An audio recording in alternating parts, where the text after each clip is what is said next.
It was early morning, the kind that feels unfinished. The kettle had just clicked off, and the kitchen still smelled faintly of coffee grounds and clean ceramic. I stood by the counter, scrolling through emails I wouldn't answer yet, letting the quiet do what it always did at that hour, settle me. We hadn't spoken much that morning. We hadn't spoken much in months, if I was honest. The distance between us hadn't arrived suddenly. It had accumulated one night at a time. One polite silence stacked on another. Emma came in barefoot, wrapped in the old gray sweater she liked to wear when she wanted to seem softer than the conversation she was about to start. I noticed that detail, without reacting. I'd gotten good at noticing things without responding to them. She leaned against the doorway for a moment, watching me like she was checking the weather before stepping outside. "Can we talk?" she asked. I nodded once and turned off my phone, placing it face down on the counter. That small action felt deliberate, though I didn't comment on it. She took a breath that was slightly too deep, the kind people take when they expect resistance. "I think this could be a fresh start for us," she said. "Something good, something that changes everything." I waited. Silence has a way of encouraging people to keep talking, and I'd learned not to interrupt it. She stepped closer, her voice lowering, as if volume could control outcome. "I'm moving back into the bedroom. I don't want us living like strangers anymore." There it was, the sentence she believed would reset the board. She watched my face carefully, looking for relief, gratitude, anything she could build on. I didn't give her any of it. I reached for my mug, took a slow sip, and placed it back where it had been. "I thought you said you needed space," I replied. That was all. Not a challenge, not an accusation, just a statement delivered evenly like a line item being read aloud. Her expression shifted, not dramatically, just enough. "That was before," she said quickly. "Things are different now." I nodded again once. "When did they change?" She hesitated, and that hesitation did more talking than she realized. I didn't fill the gap. I didn't ask a follow-up. I simply waited, letting the quiet apply pressure the way it naturally does. "Recently," she said. "I've been thinking a lot. I believe that part. I also believe that thinking alone doesn't usually produce timing this precise." I leaned back against the counter and crossed my arms, a posture I'd learned to adopt when I needed to stay grounded. "I've been tracking time differently," I said. That's all. Her eyes flicked to the calendar on the fridge. It wasn't anything special, just a grid of days with small notes written in my handwriting. Work trips, late nights, a pattern of empty squares that said more than words ever could. "What do you mean?" she asked. "I mean we stopped sharing a room in February," I said calmly. "You asked for it. You said it helped you think more clearly." She opened her mouth, then closed it again. I could see the calculation happening. Whether to deny, whether to minimize, whether to redirect. "I'm not arguing with you," I continued before she could choose. "I'm just trying to understand what changed and when." She exhaled slowly, the way people do when they realize the conversation isn't going the way they rehearsed it. "I didn't expect you to keep score," she said. "I didn't expect to need to," I replied. That was the moment the room shifted, not dramatically, no raised voices, no visible anger, just the subtle understanding that this wasn't a conversation about feelings anymore. It was about alignment, about timelines, about whether two versions of the same story could coexist without collapsing under their own weight. She looked at me for a long moment, as if searching for something familiar. I stayed still. I'd learned that clarity often arrives when you stop trying to be understood and focus instead on being accurate.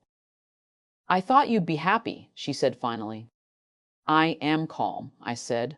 "There's a difference." She didn't respond to that. She stepped back, nodding to herself as if mentally revising whatever plan had brought her into the kitchen in the first place. When she left the room, the quiet returned, but it felt different now, less empty, more intentional. I picked up my phone again, not to check messages, but to confirm something I already knew. Patterns don't lie. They don't need to. They just wait until someone is ready to see them. That day didn't end with a confrontation. It ended the way most of our days had ended lately, with separate rooms and an unspoken agreement not to press further.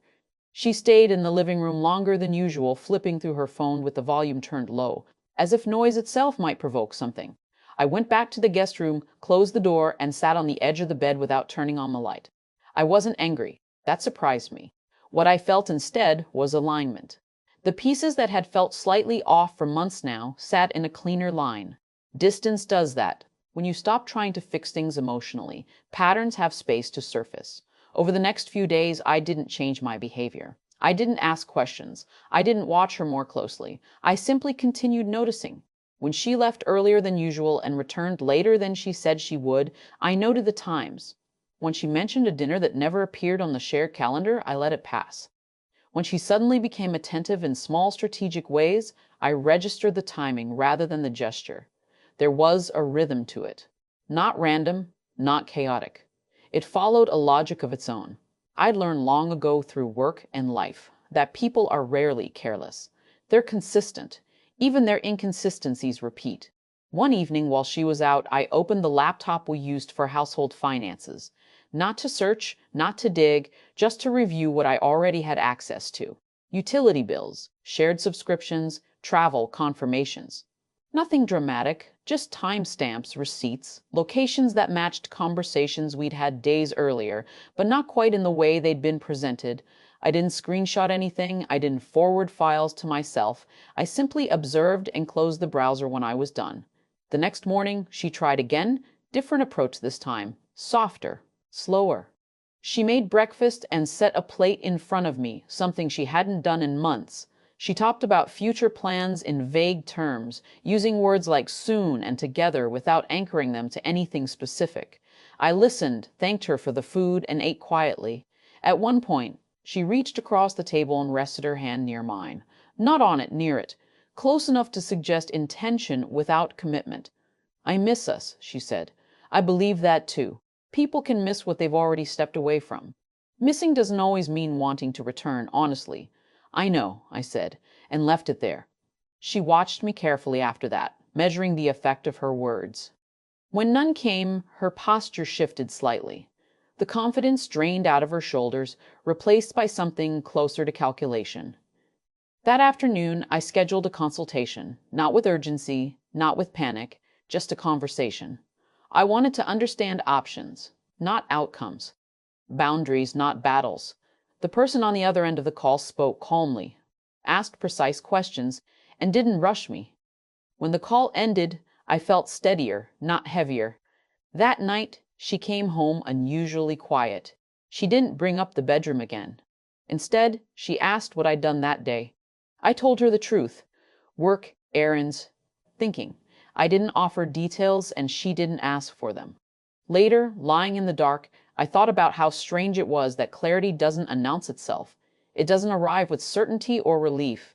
It just settles in quietly, like furniture you didn't realize you'd already chosen.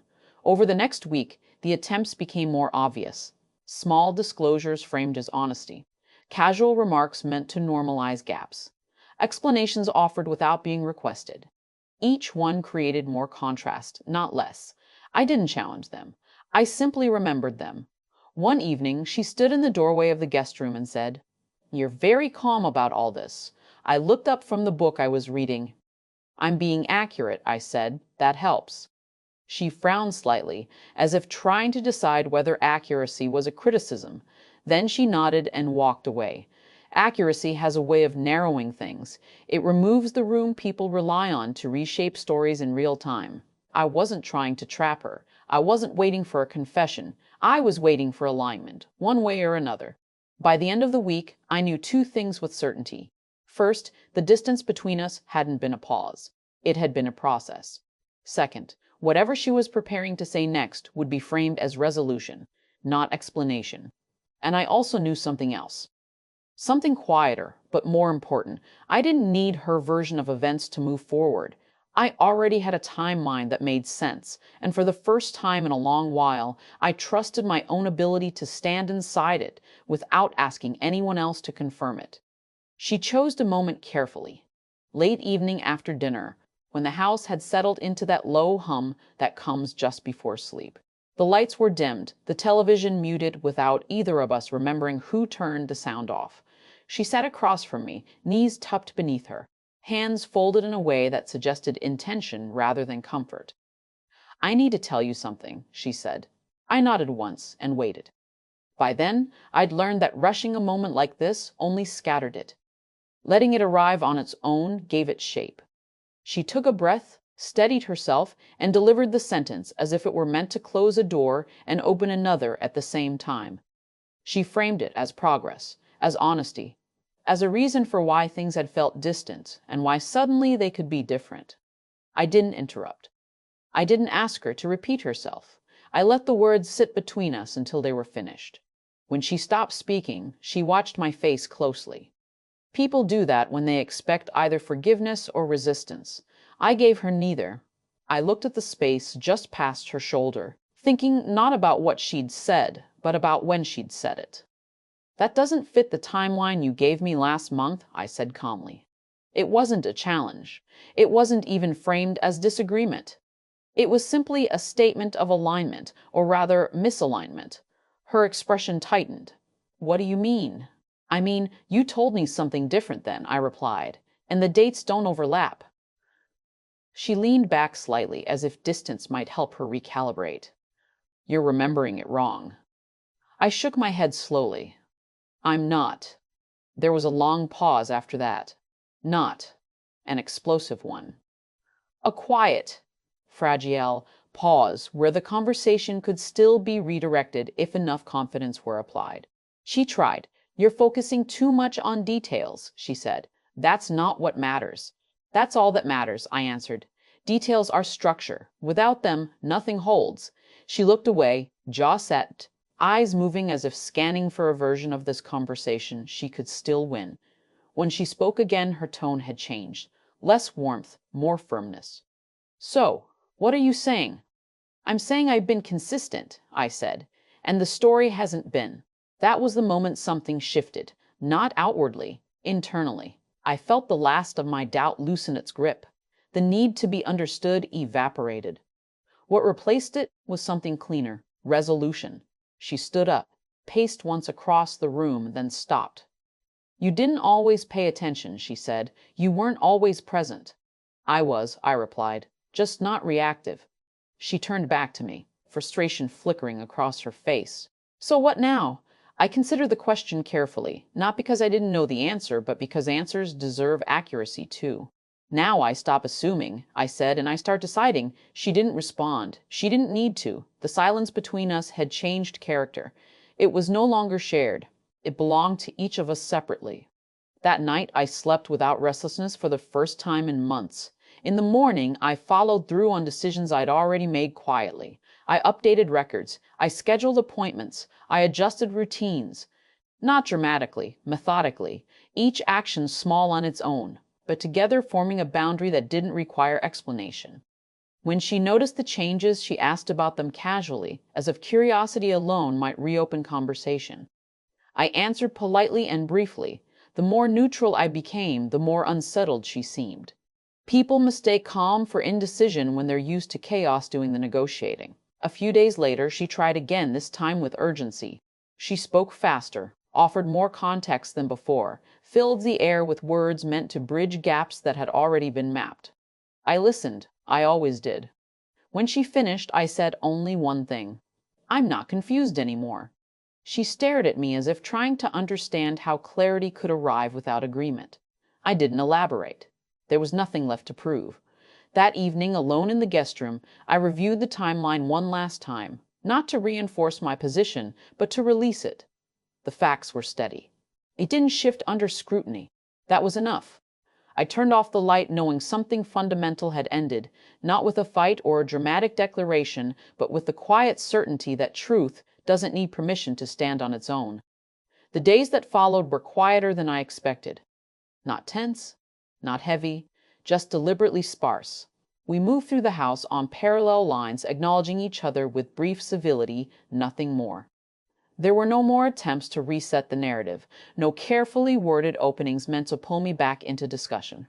I think she sensed that the space she once asked for had finally settled into something solid, something she no longer controlled. I focused on structure. Mornings became consistent again. I woke early, ran the same route through the neighborhood, came back to the same quiet kitchen, and made the same cup of coffee. Repetition has a way of restoring trust, especially trust in yourself. I stopped measuring days by what was missing and started measuring them by what was steady. We spoke once more a week later, sitting at opposite ends of the table. It wasn't dramatic. It didn't need to be. We talked about logistics, about timing, about how to move forward without confusion or unnecessary friction. We agreed on distance, on clarity, on letting actions replace explanations. When it was over, I felt neither relief nor regret. Just a sense that the conversation had matched reality, finally. After that, the house changed. Not physically, but emotionally. Rooms became rooms again instead of symbols. Silence became neutral instead of symbols. Silence became neutral instead of charged. I spent less time revisiting the past and more time deciding what deserved space in my future. I didn't rush anything. I didn't need to. Stability isn't something you chase, it's something you allow. I reorganized my work schedule. I took on projects that required focus rather than reaction. In the evenings, I read or walked or simply sat without filling the time with distraction. There was a calm satisfaction in not needing to justify how I spent my hours. No one was waiting for a version of me that no longer existed. Eventually, I moved out, not in anger, not with final words or symbolic gestures, just with boxes labeled clearly, carried carefully. When I closed the door behind me, it felt less like an ending and more like a transition I'd already completed internally. The space I moved into was smaller, quieter, intentionally chosen. It suited the life I was building instead of the one I'd been trying to maintain. Weeks passed, then months. The story I'd once felt compelled to understand lost its urgency. I didn't replay conversations anymore. I didn't check timelines or revisit decisions. The truth had done its work. It had narrowed the path until only one direction remained, and walking it required no further explanation. One evening, sitting by the window with the lights off, I realized something simple and grounding. I hadn't won anything. I hadn't lost anything either. I had chosen accuracy over comfort, and that choice had given me something better than resolution. It had given me peace. There's a quiet confidence that comes from knowing you didn't abandon yourself to keep something intact. From understanding that boundaries aren't punishments but permissions, permission to stop explaining, permission to stop waiting, permission to move forward without dragging the weight of an unfinished story behind you. I don't tell this as a warning or a lesson. I tell it because clarity doesn't always arrive loudly. Sometimes it shows up as a single sentence, calmly spoken, and the willingness to stand by it afterward. And once you do, everything that follows has room to be built on something.